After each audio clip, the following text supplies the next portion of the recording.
السلام علیکم ګرانو لیدونکو په خیر راغلی زمونږ څوارلسمې برخې ته Teil 14 wichtigste Pronomen im Deutschen په جرمني ژبه کې نومځري چې موږ ورته ضمیرونه وایي نو له موږ سره پاتې شئ ګرانو لیدونکو.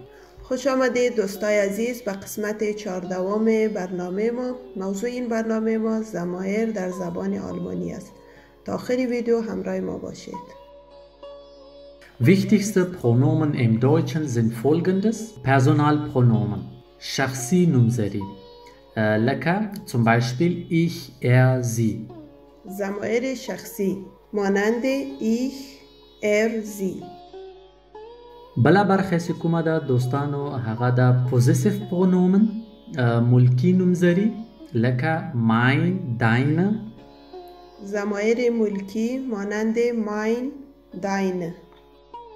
راځو بل ډول پرونومن ته چې هغه د فراګ پرونومن او د ریلیټیو پرونومن ارتباطي یا د پوښتنې په بڼه نومځري لکه wer, welche. ضمایر ارتباطی یا سوالدار مانند wer, welche. ګرانو لیدونکو رابسو بل ډول نومځري ته چې هغه د سبستانتیو پرونومن فاعلي نومځري لکه das Auto ist meines. ضمایر فاعلی مانند das Auto ist meines. ګرانو لیدونکو رابسو بل یو نومځري ته چې هغه د ادجکتیو پرونومن صفت لرونکي نومځري لکه zum Beispiel mein Auto. ضمایر صفتدار مانند mein Auto. ګرانو لیدونکو اوس به راسو د ریفلکسیو پرونومن ته انعکاسي نومځري zum Beispiel لکه mir, dir. ضمایر انعکاسی مانند mir, dir. ښه ګرانو لیدونکو نو اوس به راسو پرسونال پرونومن ته شخصي نومځري هغه په لاندې ډول دي. ضمایر شخصی به طور ذیل است. ich, زه. ich, من. sie, تاسې، تاسو. ګرانو لیدونکو زی چې کوم دا محترمانه ده یو څوک مخامخ ولاړ اوسیږي او ته هغه د ته په نوم نه یادوي هغه ته وایي تاسو یا تاسې نو ځکه په الماني کې ورته زی وایي رسمي ده. په اداراتو کې نورو ځایو کې بیرون چې ته یو څوک نه پیژنې او له هغه سره مخامخ کیږي د یو شي په اړه پوښتنه ترې کوي نو تر ټولو غوره لار چې کوم ده هغه کس باید مخامخ په زیدسن یاد کړي یا ورته زی ووایي. دودسن چې دو ده هغه نه کاروو نو په دې ټکي ته مو باید پام وي. زی به معنای شما. این زی محترمانه است که در حالت رسمی هم از زی استفاده کرده می توانیم. رابسو دو تا دو ته. دو به معنای تو. دریم کس چې کوم ده هغه اغ ده هغه. ار به معنای او یعنی او که مذکر باشد.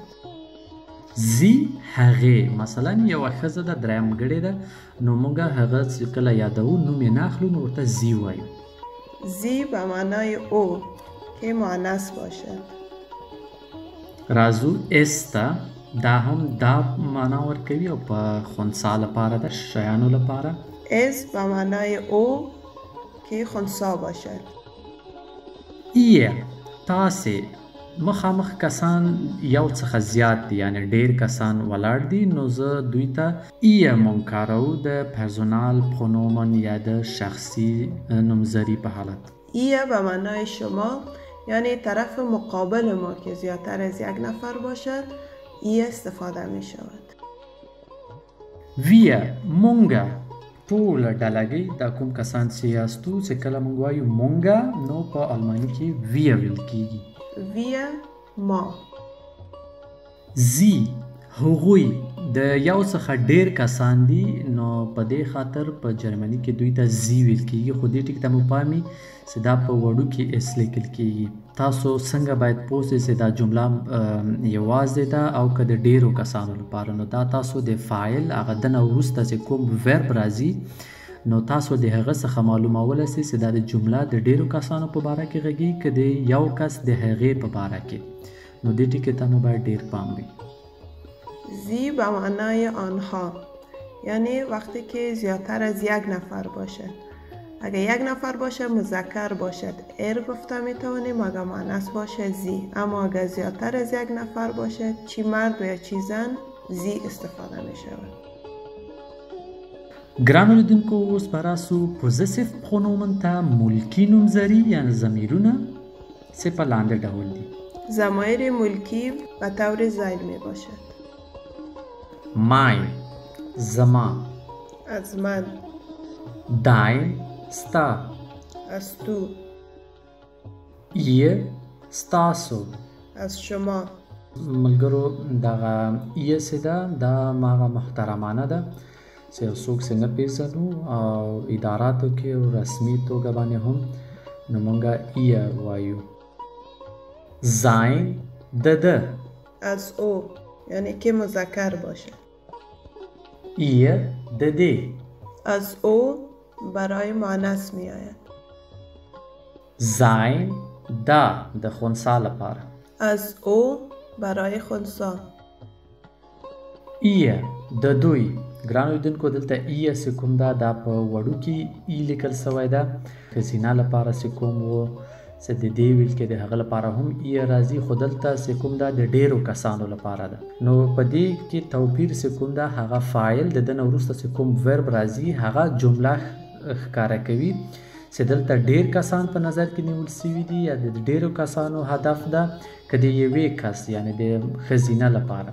نو د فاعل څخه موږ دا معلومولی سو. ایه از آنها. اویه ستاسې. از شما. مخامخ یو ډله کسان ولاړ دي، ډیر کسان ولاړ دي، نو موږ ورته د پوزیسیف پرونومن نومځري چې کله ورته ورکوو هغه اویه ده، ستاسې. اونزر زمونږ. از ما. ګرانو لیدونکو نو دغه پوزیسیف پرونومن چې کوم دي چې دا اوس به وویلې دا ملکي نومځري، نو دا موږ په څلورو حالاتو کې یعنی پوزیسیف پرونومن ام نومیناتیو په نومیناتیو حالت کې، ضمایر ملکی در حالت نومیناتیو، پوزیسیف پرونومن ام اکوزاتیو د ملکي نومځري د اکوزاتیو په حالت کې، ضمایر ملکی در حالت اکوزاتیو، پوزیسیف پرونومن ام داتیو ملکي نومځري په داتیو حالت کې، ضمایر ملکی در داتیو، پوزیسیف پرونومن ام گینیتیو ملکي نومځري چې کوم دي هغه د گینیتیو په حالت کې، ضمایر ملکی در حالت گینیتیو. په دې څلورو حالاتو کې ګورو چې ملکي نومځري څه توپیر لري. پوزیسیف پرونومن ام نومیناتیو ملکي نومځري په نومیناتیو حالت کې دغه ملکي نومځري چې کوم و ماین، داین، زاین، اونزغه، ایه، اویه دا مثلا د مسکولین د نارینه‌و لپاره، فیمینینه د ښځینه‌و لپاره، نویټرال د خنثی، پلورال او د ډیر یعنی د ډیرو کسانو. ګورو چې څنګه توپیر لري. ضمایر ملکی در حالت نومیناتیو، ضمایر ملکی ماین، داین، زاین، اونزه، ایه، اویه. در حالت نومیناتیو میبینیم که در مذکر کدام حالت را میگیرد، در مؤنث، در خنثی و در جمع. ګران لیدونکو مسکولین نارینه حالت کې هیڅ شی نه اخلي لکه داین بغوده. په ښځینه حالت کې دغه ملکي نومځري چې کوم دي په آخر کې ای اخلي لکه zum Beispiel meine Tasche. په نویټرال حالت کې یعنی خنثی حالت کې هغه هم هیڅ نه اخلي zum Beispiel لکه unsere Kind. پلورال د جمع په حالت کې دغه ملکي نومځري چې کوم دي په آخر کې ای اخلي zum Beispiel لکه meine Taschen. در حالت مذکر چیزی نمیگیرد مانند داین بغوده. در حالت مؤنث ای میگیرد مانند ماین تاشه. در حالت خنثی هم چیزی نمیگیرد یعنی ای اضافه نمی شود مانند اونزه کیند. و در حالت جمع در آخر ای میگیرد. همین ضمایر ملکی مانند ماین تاشن. ګرانو لیدونکو اوس به راسو پوزیسیف پرونومن دغه لاندې چې کوم دي په اکوزاتیو حالت کې، نو د نارینه‌و لپاره ای ان اخلي لکه zum Beispiel meinen Bruder. د ښځینه‌و لپاره فیمینینه په آخر کې ای اخلي zum Beispiel meine Familie. نوټرال په حالت کې هیڅ هم نه اخلي zum Beispiel mein Kind. پلورال چې کوم د ډیر هغه ده یعنې د یو نه زیات په آخر کې ای اخلي zum Beispiel لکه meine Autos زما موټران. ضمایر ملکی در حالت اکوزاتیو وقتی که مذکر باشد اسم ما در این صورت ان میگیرد مانند meinen Bruder و وقتی که مؤنث باشد در این صورت تنها ای میگیرد مانند meine Familie و در حالت خنثی چیز اضافه نمی شود مانند mein Kind و در حالت پلورال یعنی در حالت جمع داخل ای میگیرد مانند meine Autos. ګرانو لیدونکو اوس به راسو دغه ملکي نومځري پوزیسیف پرونومن ام داتیف په داتیف حالت کې دغه لاندې ملکي نومځري چې کوم دي نارینه‌و لپاره آخر کې ای ام اخلي zum Beispiel لکه meinem Bruder. دغه Bruder چې کوم ده دا نارینه ده نو د ماین چې کوم ده دا ملکي نومځري ده تاسو ګورئ چې سور ما په نښه کړې ده ای ام په آخر کې اخیستی ده meinem Bruder. نو را بسو ښځینه حالت ته ښځینه حالت کې ملکي نومځري چې کوم ده هغه ای اغ اخلي zum Beispiel لکه seine Frau. Frau چې کوم ده دا فیمینین ښځینه ده نو په دې خاطر آخر کې چې ملکي نومځري ده هغه sein د هغې ښځه نو آخر کې ای ای راخیستی کوم چې ما سور په نښه کړی ده.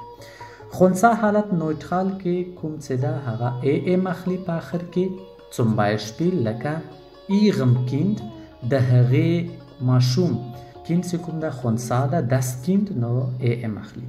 پلورال د ډیرو لپاره چې کوم ده آخر کې ملکي نومځري ای ان ورسره زیاتیږي zum Beispiel لکه unseren Kollegen زمونږه همکاران دغه unseren وګورئ تاسو چې د جمع حالت ده کولیګن ډیر دي نو آخر کې ای ان اخیستی ده د ملکي نومځري.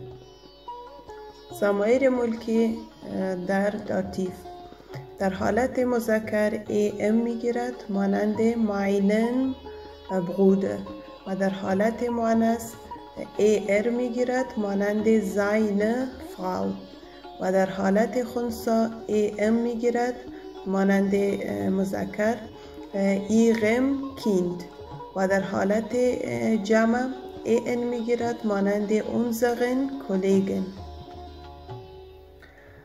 پوزیسیف پرونومن ام ګینټیو ګرانو لیدونکو اوس دغه ملکي نومځري چې کوم دي دا د ګینټیو په حالت کې چې کوم ده دغه لاندې ملکي نومځري د نارینه‌و په حالت کې د ماسکولین لپاره آخر کې ای اس اخلي zum Beispiel لکه deines Bruders.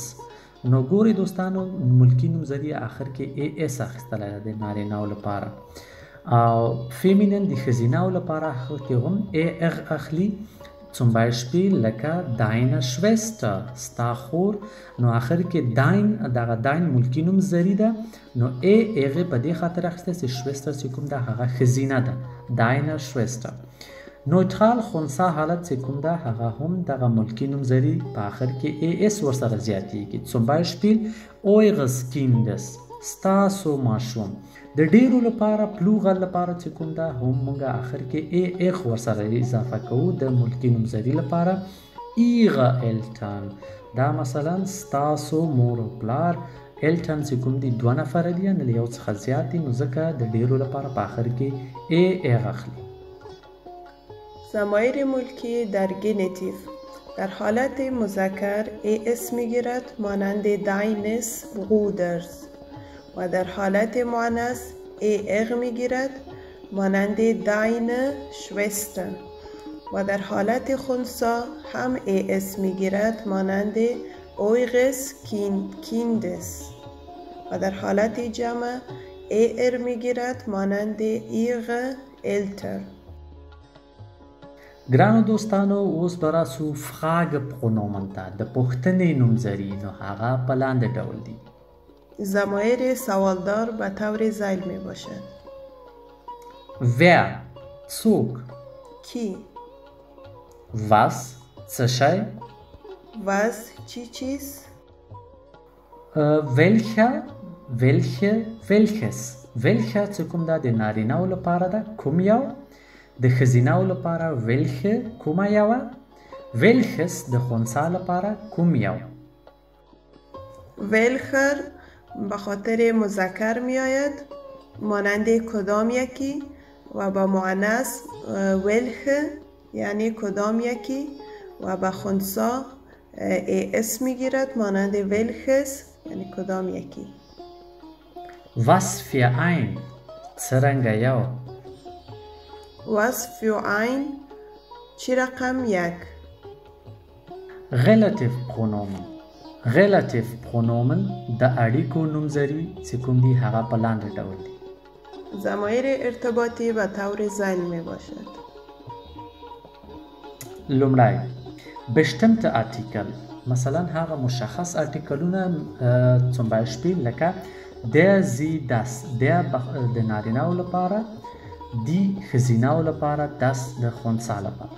zum Beispiel ich habe eine Familie د بیلګې په توګه ich habe eine Familie زه یوه کورنۍ لرم. die چې کوم ده دلته چې کوم ده دا relative pronomen ده د اړیکې نومځري. ضمایر ارتباطی در برای مذکر، دی برای مؤنث و das برای خنثی می آید که اینها همش bestimmte آرتیکل است. اینجا دی هدفش از eine Familie است. welche کوم چې د نارینه‌و لپاره کارول کیږي، welche کومه چې د ښځینه‌و لپاره کارول کیږي، welches کوم چې د خنثی لپاره کارول کیږي. zum Beispiel ich habe einen schönen Stuhl welcher sehr teuer ist.